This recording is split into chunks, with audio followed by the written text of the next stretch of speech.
Ayun, mapagpalang araw po sa ating lahat. Kamusta po kayo? Mabilisan lang po ang lulutuin natin ngayon, swam na mais. Masarap po niyan. Ang ginamit ko po, sweet corn. Wala po kasi akong nakitang puting mais dito. Yan. Yan po yung mga main ingredients natin. Sweet corn, spinach, bok choy, sibuyas, bawang. Tapos gumamit ako ng grater para mas red yung mais, para mas maging smooth yung sabaw.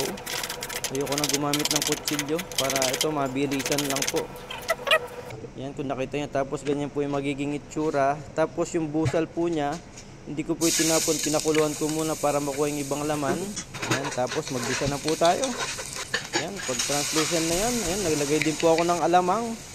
Tapos hindi ko napansin, wala na pala, kaya ayun, pati yung bote sinumot ko. Ayan, tapos nilagay ko na yung pinaglagaan ng ng busal ng mais. Tapos naglagay din ako ng patis at saka ng chicken cubes, pamintang durog. Ayan, nilagay ko na yung chicharon natin, pampalinamnam yan at pampalasa.